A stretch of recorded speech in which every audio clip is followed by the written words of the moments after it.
조희대 대법원장 자진 사퇴를 얘기하셨어요? 자진 사퇴를 할 수밖에 없는 거기까지 현재는 왔지 않는가. 사법부를 대표해서 법원행정처장이 국회에 나오시는데 답변을 저는 그렇게 못하는 사람 처음 봤어요. 조희대 대법원장이 민주당과 싸우자 하기 위해서 이분을 법원행정처장으로 임명했지 않느냐. 이재명 대통령 후보 파기환송을 시켜버린, 그리고 이화영 전 통일평화부지사의 형도 확정해버리고 여러 가지로 문제가 많았는데 사법개혁을 추진하는 국회를 향해서 선전포고를 했는데 이분이 와서 또 답변을 잘 못하더라고요. 그분이 생각보다 대가 좀 약해요. 이제 당연히 뭐 말씀도 세게 하고 원래 보수적인 분이고 잘 나가시던 분인데 왜 물러났지? 그리고 법원행정처 해봤자 어차피 이제 자기네 그 경랑의 한 가운데에서 이걸 내가 모든 걸 뒤집어 쓸 수는 없다. 이제 이런 느낌이 좀 있더라고요. 국민들이 그거 코웃음도 안 치는 거예요. 콧방귀도 안 치는 쓸데없는 짓을 한 거구나. 거가 된 거죠. 사표를 내는 것은 사법개혁 3법을 통과시키지 않는 그런 충격요법으로 내놓은 건데 빼도 죽을 죄를 내놓은 거예요. 오히려 법원 행정처장직을 내놓을 게 아니라 당신 대법관직을 내놓아라. 나아가서 대법원장도 나가라. 대법원장 사태가 진정한 사법개혁이다. 법원에서는 판사들은 뭐라고 하냐면 우리가 검사만도 못한 취급받는다.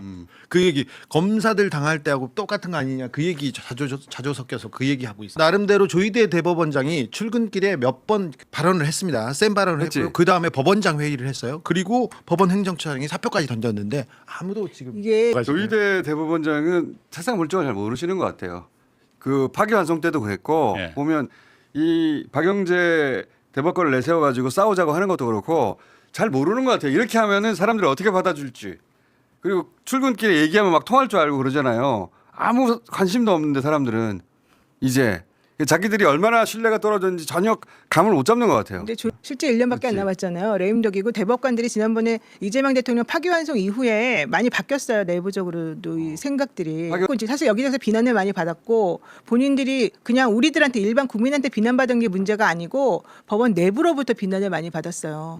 법원 노조 공무원들로부터는 뭐 물론이고 실제 다른 판사들로부터도 그렇게 하는 거는 너무 정치적이고 너무 뻔한 수가 보인다. 그렇게까지 할 이유가 도대체 뭐였냐. 니네가 정치에 완전히 개입해서 하겠다는 거 아니냐. 정당처럼 했지. 그러니까 그때 되게 할 말들이 이제 없어진 거고 되게 체면을 구긴 거거든요. 근데 그때는 조희대와 윤석열과 이 정권들이 아직 살아있다고 생각을 해서 내지는 조희대의 그 영도하에 뭔가를 좀 잘 할 수 있을 거라고 생각을 했는데 그때 반발한 사람은 표면적으로는 2명밖에 없었었지만 실제로는 이제 그거에 좀 불만 있으면서도 그냥 어쩔 수 없이 동조한 사람들이 있었어요. 실제 법 왜곡죄 만들어지고 대법관 증언하게 되고 그다음에 이거 재판 소환까지 하게 되니까 자기네들이 이제 더 이상 할 수 있는 게 없는 거예요. 그러니까 아무것도 할 수 있는 게 없다. 무기력 상태. 그러니까 체면 구기고 자존심 상한다.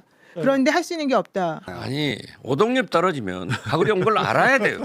조희대 대법원장이 저렇게 뻗치고 있는 게 자기가 사랑하는 사법부 후배 법관들에게 어떤 영향을 미치고 있는가를 알아야 되는데 저렇게 설명해줘도 아직도 몰라요. 그러니까 조희대 대법원장의 리더십을 상실한 건 사실이네. 지금 그런 거 같아요. 좀 그런 것 같아요. 그 사람 중심에 뭘 뭉쳐서 될 일이 없다. 왜 이런 사단을 만들어냈냐. 여기까지 밀렸냐. 사법 3법이 사실은 조희대법이고 직위헌법이에요. 그래서 국민들이 사법 개혁하라고 하는 거지. 박지원 의원님이 나왔다는 얘기는 이거는 진짜로 저렇게 될지도 모른다고 생각할 거 아니에요. 그리고 초선 의원도 아니고. 그렇죠. 박지원 의원께서 보통 자 타협하라, 대화하라, 그리고 너무 공격하지 마라 그렇게 얘기하시던 분인데 맨 조희대 너는 책임지고 나가라 이 얘기를 하시니까. 만약 사퇴하지 않으면은 사법개혁의 물결이 엄청나게 오고 이 책임이 조희대 대법원장으로 돌아간다. 그렇기 때문에 깨끗하게 물러가라. 이 재판 절차나 기록을 보지 않고 사법 불신을 가져오게 한 분이 바로 그 조희대 대법원장이라 명예롭게 물러가 주는 것이 그가 사랑한 사법부를 위하는 길이고 후배 법관들을 위하는 길이다. 판사들도 참 진짜 비겁한 게 뭐 어제 오늘 느끼는 건 아니죠. 요즘 정말 많이 느끼는 게 이 정도 됐으면은 뭐 하나 연판장이라도 나와야 될 거 아니에요. 그러니까 진짜 비겁해. 판사들이 가장 두려워하는 게 재판받는 법인 거, 재판받는 건 것 같아요. 검사들이 기소당하는 걸 제일 두려워하듯이 판사들이 재판받는다. 판사들 우리도 재판의 대상이 될 수 있다고 저 밑에 해서 거기에 대한 공포가 커요. 그래서 재판 받는 받는 거에 대한 극도의 공포가 있어요. 자기들이 그 피고인석에 서는 것 네. 자체를 못 견디지. 다른 얘기 안 하고 그 얘기만 해요. 자기들은 시민 아니야? 그러니까요. 공무원 아니야? 시민이 아니라고 생각해요. 이재명 대통령 파기환송 기록 안 봤다. 대법관은 재판연구관들이 봐줘서 그걸 보는 거다. 그러면 그것이 대법원 판례예요? 재판연구관 판례, 대법관 판사의 재판연구관 판결이지. 이건 안 되는 거예요. 그렇기 때문에 저는 가장 큰 것은 절차를 위반한 것, 그리고 기록을 보지 않고 국민들에게 선고를 한 것. 이것은 사법불신의 가장 큰 문제이기 때문에 여기에 대한 책임을 조희대 대법원장은 져야 된다고요. 오동립 떨어졌어요. 떨어졌어요. 네. 그런데 저걸 발버둥하니까 보기가 처량하지만은 저는 모자라 간다 이렇게 봅니다. 대법관 임명을 못 하고 있는 것도 책임이에요. 그렇죠. 이런 경우가 어디 있어요? 그렇죠. 지금까지는 임명을 하면은 국회에서 청문회를 안 해주고 인준을 안 해주는 것은 그때 국회를 사법부에서 언론에서 얼마나 비난했어요. 대법원을 완전히 무력화시킨다. 저렇게 무력화시키고 있는 분이 바로 대법원장이라 하면 여기에 대한 책임도 져야 된다. 저는 그렇게 봐요. 알겠습니다. 오늘 여기까지 하겠습니다. 감사합니다. 네, 아, 우리도 나가는 거야? 가요. 아니, 오동립 떨어졌어.